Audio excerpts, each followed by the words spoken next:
lost the way or went astray, they cannot really, because they don't know how to talk to him, because I knew more about Islam and I could really so I went like a closet Christian for some time actually, but then I started writing in newspapers, Actually, before I left Lebanon, I shared my story in a newspaper in Arabic. And the head of the Lutheran Hour Ministry said, wow, this is what would happen next, I received death threats, okay, but I mean, to live is Christ, to die is gain, A few months ago, they slit the throat of a French priest, right? I don't care if somebody, not in your church, somewhere else, somebody would come and shoot me for the gospel. I mean, I'll meet Christ sooner, no problem. So the Muslim Brotherhood couldn't really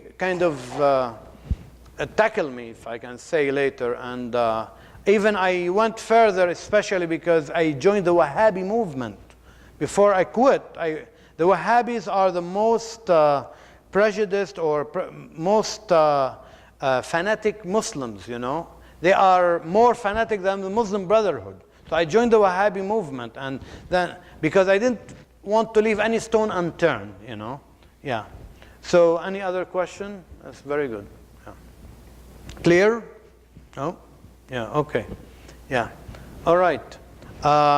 So we'll shift gears here and see if we can do this one. Okay. All right. So this is a question I'm always asked whenever I, give a presentation. How did the Sunni-Shiite schism start? Okay. And let me say that ISIS is really a manifestation of this deep structural problem in the Islamic world, okay? The Sunnis and the Shia, they've been struggling against each other for centuries, okay?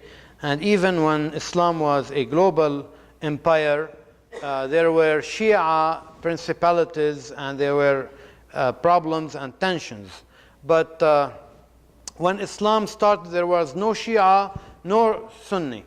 I asked a guy a few days ago, was Jesus Lutheran or Baptist? Okay. So he gave me an answer. I told him, but Jesus now is Lutheran, Yeah, okay. Anyway, where's Pastor Miller? Okay. Yeah, okay. Yeah, you don't have to comment, okay. So let's do this. Hopefully you'll hear. Let's do this short video. Hopefully you'll hear what she's saying from there, because we tested that last night. Okay. The terms Sunnis and Shiites get thrown around a lot when discussing Middle Eastern conflicts. Sometimes it's useful, but most of the time it feels like it's just shorthand for these people hate each other. But with over 1.5 billion Muslims in the world, there's no way they can all be involved in some Hatfields and McCoy-style blood feud. So what's really going on here? Well, first of all, not all Sunnis and Shiites are at war with each other. There are tons of places where they coexist peacefully, like the United Arab Emirates, or Dearborn, Michigan, for example. It's also worth noting that their religions aren't diametrically opposed. In fact, the Sunni-Shiite conflict isn't even really about religion. It's about power. Originally, Muslims were all one group, unified under the Prophet Muhammad. Then, in the year 632, Muhammad died, and Muslims split off into two separate groups. The Sunnis wanted Muhammad's successor to be chosen by his community of followers, while the Shiites wanted the leadership to stay within the Prophet's family. The Sunnis were in the majority, so they chose their new leader to be the Caliph, which is basically the head of state. The Shiites did not recognize this new leader, and instead, they chose Muhammad's son-in-law, Ali, as their new imam, which also basically means head of state. That was the main source of divide, and from there, things really only got worse. Early on, most of the Shiite imams met violent ends at the hands of the stronger Sunni caliphs, including Imam Ali's son, Hussein, whose beheading is still considered a major holiday for Shiite Muslims. Today, there are numerous Sunni and Shiite militant groups, terrorist organizations, and oppressive governments. Being Sunni or Shiite doesn't necessarily make you a member or even a supporter of those. Well, You know, Shiites and Sunnis in Dearborn, Michigan get along together because they are under the power of the law, you know, law enforcement. Otherwise, you know, also in Dubai, she was wrong about that. But I'm saying that unless they are under, you know, another authority, they don't behave well. So when did this problem start and how it really fed into ISIS, if I can say? It was a political succession problem, okay? The Shiites are the minority, okay, today. And they were the minority for ages, for 14 centuries. And the Sunni Muslims are the majority, okay? We'll talk about terms later. So Muhammad died, okay? Muhammad, the founder of Islam, who was born in 570 AD, died in 632 AD, and he was the first and last Arab prophet, okay? Now, if you lose a pastor, it's difficult to get a pastor, but a politician, you get a politician like this, you know, very easy. But if you lose a pastor, you need a call committee, and a committee will form from a committee, and they will pray about it, and will take sometimes months or years, okay? Sometimes they don't find the right pastor. Sometimes they do. So Muhammad was a king and a prophet, quote unquote. So if you lose a king, you can get a king. But he claimed to be the first and last Arab prophet. So some Muslims thought this is the end of Islam. And Islam, there are 5 pillars of Islam, okay? 5 pillars of Islam. The 2 testimonies, there is no God but Allah and Muhammad is messenger. The 5 prayers a day. Then there is fasting Ramadan, which is 30 days, a month, a whole month, from sunrise to sunset. You can't eat or drink or smoke or anything, you know, from dawn to sunset. And then almsgiving, which is called zakat. It's like tithing, okay? And pilgrimage. So Muslims said, listen, Muhammad died, we had a deal with him. We can do 4 pillars of Islam except the tithing, okay? A familiar story, maybe. We'll do everything except the tithing. So, so the Muslims were in disarray, and Muhammad's cousin and son-in-law was burying the body, busy, and it seems he had some ambition to be successor of Muhammad, but he was busy with the funeral and he missed everything. Muhammad's father-in-law, Muhammad had many fathers-in-law because he married many women. When Muhammad's fathers-in-law, he was the father-in-law of his favorite wife, stood up in the mosque. He said, listen guys, those who worship Muhammad should know that Muhammad died. But those who worship Allah should know that Allah will never die. And he unified the Muslim community, and he was very strict with the people who refused to not to tithe. Actually, he fought them in a civil war and killed 10,000 people. And his name was Abu Bakr, okay? His name, this is very important. His name was Abu Bakr. This is why the current leader, the first leader of ISIS, the Islamic State, called himself Abu Bakr to show that I am here to unify the Muslim nation like the first successor of Muhammad. Caliph means successor. The first successor of Muhammad did. Okay? So let's talk about Ali a little bit too, because he is the main figure in Shia Islam, or was the main figure in Shia Islam. All right? Ali, like Muhammad Ali, the boxer who recently passed away, okay, he was 6 years old when he believed in Muhammad as a prophet. Muhammad was 40, okay, and Muhammad actually grew up in Ali's household. His dad, Ali's dad, adopted Muhammad because Muhammad was an orphan. So they were very close together. And Muhammad later gave him his favorite daughter in marriage. Her name is Fatima. Okay?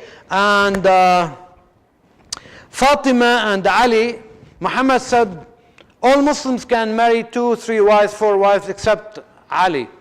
You cannot marry anybody with my daughter. So only Fatima. So they had 2 kids together, Hassan and Hussein. Okay, these names are important, especially Hussein. Okay, they have 2 kids, as you see. The one in green is Hassan, means good, and the other one is Hussein, means little good, like Hussein Obama. Pun intended here, maybe. And Ali was a brave and a guy who used to go assassinate people on the behest of Muhammad. Muhammad used to send him on missions to cut the heads of people who criticized Islam. This is one of the paintings that shows Ali cutting. So Shiites later, there were no Shia Sunnis yet. So Muhammad and Ali and all the Muslims were just Muslims, okay? And even his sword is really glorified by Shia Muslims. And Shia Muslims claim that Muhammad promised succession to Ali, but the other Muslims refused. So Ali lost his chance to lead the Muslims, okay, the first time, and he even lost his chance 2 more times, okay, because Muslims and Arabs respected white hair, and Ali was the youngest among the companions of Muhammad. Just before this, a very important figure in Islam took over after the death of Muhammad. He was the 3rd successor of Muhammad, and he was from a rich, very rich family, okay? And he was very rich, and they knew the Byzantines, and they spoke Greek, and they were cosmopolitan, and they were merchants, okay? So he appointed, as I said, the Muslim community was exploding in numbers. The Muslims came out of Arabia and conquered from India, not yet then, from Persia to Morocco, okay, during this caliphate, and the wealth was coming to Arabia. So he appointed his cousins. He was nepotistic. He didn't really trust anybody. He appointed one of his cousins governor of New York and the other cousin governor of California. What I mean by that, where the wealth came from, he appointed one cousin governor of Damascus, the richest place in Arabia, in the Middle East then, and another cousin governor of Cairo, to get the wealth from North Africa. So other Muslims were very upset, especially new converts to Islam who were not Arabs. They were very upset, and a rebellion started against him. And after 12 years of rule, when somebody rules for 2 years, or 4 years, it's hope and change. After 12 years, there is no hope and less change, right? So they revolted against him and put his home under siege, or not a palace, they were not that, into that, and cut him to pieces, okay? So the 3rd caliph, successor of Muhammad, was assassinated. Ali took over by default. He was the only one kind of most prominent figure around. He took over, and he started, taking the allegiance of the other Muslims. However, the cousins of the slain caliph refused to pay homage to him, to pledge allegiance to him. They told him, first, give us the assassins, because one of his bodyguards was implicated in the assassination plot. So a civil war broke out between the supporters of Ali and the supporters of the governor of Damascus, okay? Any questions so far? I'm going fast here, okay? Any questions? A lot of gaps, okay? I know Islamic history is a little foreign. I'm trying to simplify things. So a civil war broke out between Muslims, those who supported Ali and those who supported the governor of Damascus. And it was one of the crucial battles in Syria, south of Syria actually, near Iraq, where this was the battleground between them, okay, the governor of Damascus and Ali, the son, Muhammad's son-in-law and the new caliph, if I can say. And this was the battleground between them in the red. This is today the battleground between Sunnis and Shia. Nothing changed for 1400 years, okay? So in that crucial battle, the governor of Damascus, who's a shrewd man, he said, we are Muslims killing each other. We should get together and sort out our problems under, with two arbiters. They met at a round table, okay, and decided to sort out their problems. Some of the supporters of Ali thought, this guy, we spilled our blood for him, and now he is not really delivering. He is negotiating with the enemy. And he was like a Hamlet, to be or not to be, to be or not to be. Ali was not decisive. So they decided to kill a group of the supporters of Ali. They decided to kill everybody around the round table, okay? They succeeded in killing Ali and failed in killing the others. Okay, bad luck again, okay? And the governor of Damascus took over, okay? And he was from the family of that slain caliph, as I said, and he was able to reach Turkey, actually, and spread a lot. On his deathbed, he did something very unpopular. The governor of Damascus, who became the caliph, the successor of Muhammad, he said, I'm going to bequeath the throne to my son. And his son had problems with others because his mother was Christian, and he was a spoiled prince. He would go out, play with monkeys and hunt with dogs, etc. So he was not somebody who Muslims looked up to,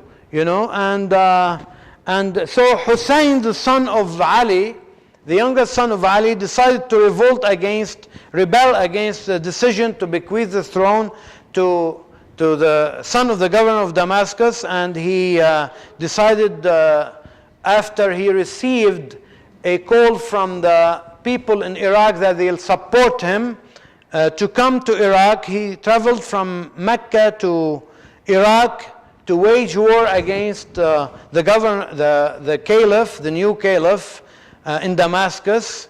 But the Iraqis just let him down, especially what they did to Washington today.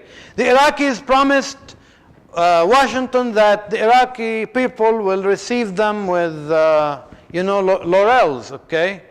Now, Iraq is controlled by Iran, okay? And the Iraqis, those who help the American forces, have to come seek refuge, And, we send billions of dollars to Iraq, and we support their army, we support their law enforcement, and it ends up sometimes with ISIS, all the arms or the weapons, with such friends who needs enemies, right? So the Iraqis let him down, and Hussein, the son of Ali, had to face the wrath of the Syrian army coming from Damascus alone with an entourage of 110 people. He was detained, beheaded, and his head, as narratives in Arabic sources say, his head was sent to Damascus for the cats to eat. Okay, he was buried in South Iraq, in Karbala. Okay, Karbala, South Iraq. Now, this is a very important event in Shiite Islam. So there was no Shia, no Sunni yet, but the supporters of Ali later felt that the death of Hussein is like the cross for the Christians for them, and that Hussein was on a holy mission, and he has holy blood in him because he's the grandson of Muhammad, the Prophet of Islam.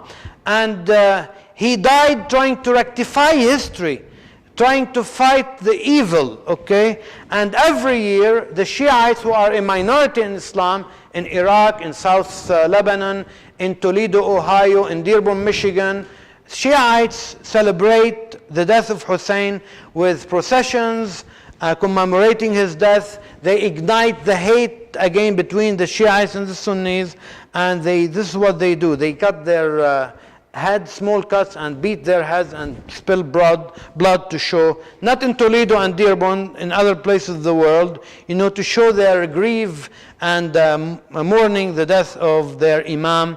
Imam means leader of the Shiites, and they flog themselves in mourning that. So terminology: Shia means partisans of Ali, okay. Sunnis means followers of Muhammad's way. They are the majority, Sunnis, okay, while the Shiites are the minority, okay.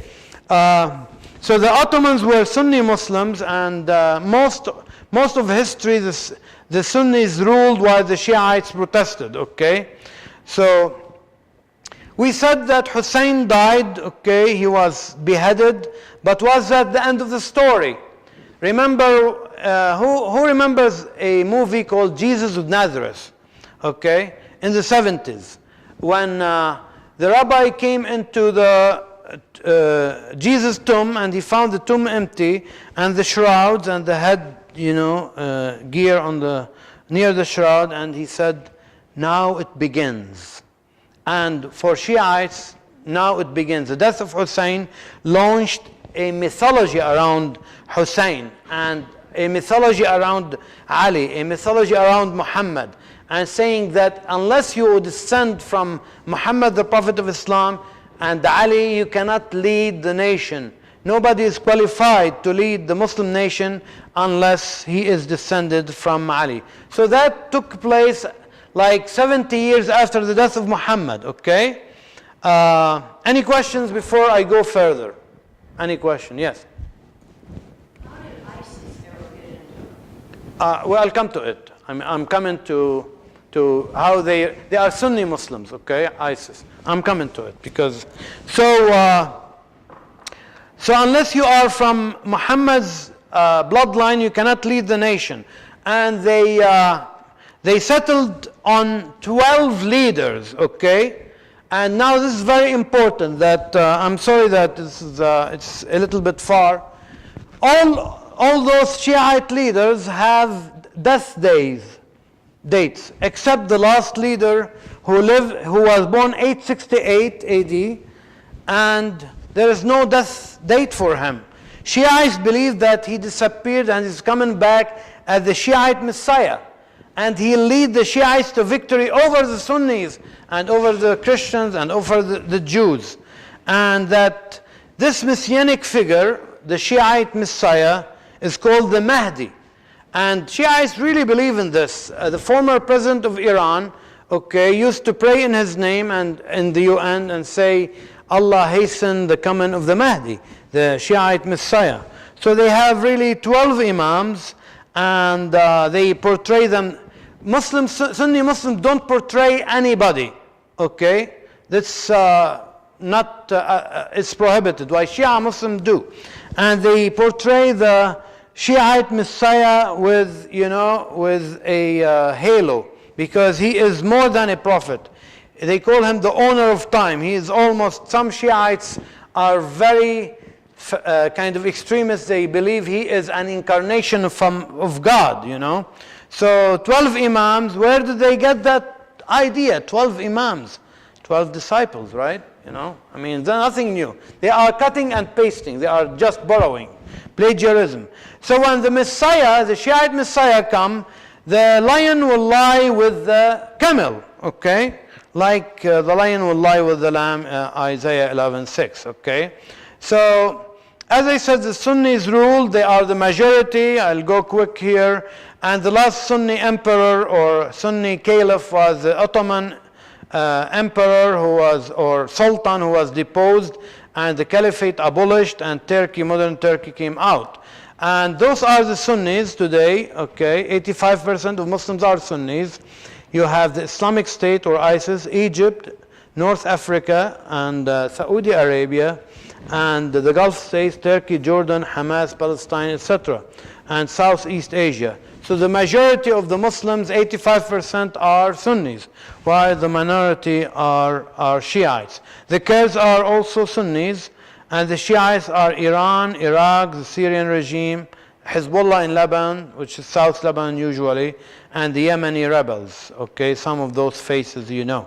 Okay, so the Syrian regime is a radical Shiite sect that they believe that Ali was the incarnation of Allah. And they say that when Gabriel came to give revelations to Muhammad, he got lost. He was supposed to give it to Ali and gave it to Muhammad by mistake. It's really a very funny, notion, but this is what they believe. So, going back to modern history, okay? The US invasion of Iraq, if I can say, is responsible for all of this, okay? And the power transfer from Saddam to Shia Muslims was a disaster. Sunni Muslims felt that they are disfranchised. Saddam was keeping the checks and balances with Iran. Iran is Shiite. It's the only Shiite country, Iran, and the most powerful country in the region today. And we made mistakes like Bremer dissolved the Iraqi army, which is 500,000 people who are trained, and they found themselves without jobs. So the Sunnis joined Al-Qaeda. The leader of Al-Qaeda was this guy Zarqawi. Zarqawi was the most ruthless Al-Qaeda leader. Even bin Laden said, wow, this guy is extremist. And he wanted to kill Shiite, and he saw there are two different jihadis. Those who believe that you need to fight the far enemy first. The far enemy means the West. And those say that you need to fight the enemy at home, which is the secular Arab leaders, the secular Muslim leaders who are not implementing Islam. So Zawahiri thought that Shia Islam are really the hypocrites, need to be cleansed, need to be mowed down. And because Sunni Muslims were disfranchised, they joined Al-Qaeda. Then the CIA and Washington were able to do something else to bring together the Sunni tribes and support them against Al-Qaeda. The Sunni tribes and Sunni leaders felt that this guy is so ruthless and they have to do something. So they fought Al-Qaeda with the Iraqi government, okay? And Al-Qaeda was almost destroyed in Iraq and North Syria. However, when President Obama came, he wanted to start a legacy which no intervention. He pulled out the troops immediately, without any plans, and the hasty withdrawal left Iraq to hang and dry, and an Iranian, puppet came, and Al-Maliki, the Prime Minister of Iraq, who was supported by Iran, and instead of bringing in the Sunni Muslims to rule with them, he hunted down Sunni leaders, and Sunnis thought that they have to go back and fight with Al-Qaeda to gain some of the power that they lost. So Sunni Muslims felt that Shiite Iraqis took all the power and they have to do something about it, Then the Arab Spring broke out, if I can say. It was a peaceful demonstration, especially in Syria. The Syrian regime, which is Shiite, Syria is a majority of Sunni Muslims. The Shiite regime started killing Sunni Muslims, just those who they didn't have any weapons. They shot at demonstrators, and later Damascus, the Shiite regime in Damascus, gassed the Sunni Muslims, and this really, was a red line to use chemical weapons. And Assad crossed the red line and nothing happened. Then he crossed another red line, nothing happened. So Sunni Muslims like the Saudi Arabia and the Gulf states see that the only way to fight this ruthless thug in Damascus is to support ISIS, And so Al-Qaeda in North Iraq and North Syria morphed into ISIS because pulling out from North Iraq and pulling out because of the Arab Spring, from North Syria, it left a vacuum where Al-Qaeda felt Now they can declare an Islamic State, a dream come true that has been in the working for 80 years. Now they could declare an Islamic State because there was a power vacuum and they were able to get the weapons that were given to the Iraqi army in North Iraq and then go from there and conquer North Syria. Okay, so ISIS is a manifestation. Al-Qaeda in North Iraq and Syria morphed into ISIS. So ISIS is a manifestation of the regional struggle, sectarian struggle between the Sunnis and the Shiites, and the chaos we had, the chaos we had there.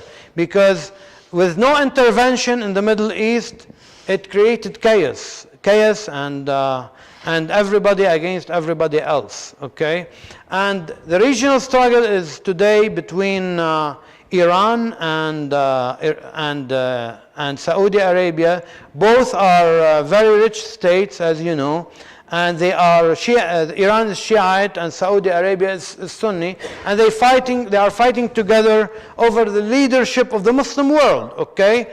So the Sunnis versus Shia are in a fight together, okay, through Saudi Arabia and Iran, and they don't trust each other at all. And this is why it's kind of a manifestation. The past is speaking through them, The past, what happened in the past is coming back again. Iran today, because there's no intervention in the Middle East, controls 5 Arab states, okay, or 5 Arab capitals actually. They control Yemen, okay, and Iraq and Beirut and Baghdad, So Iran is really like an octopus, and Iran is more dangerous than ISIS. Now, with us giving them back billions of dollars, they have money to really make produce nuclear weapons.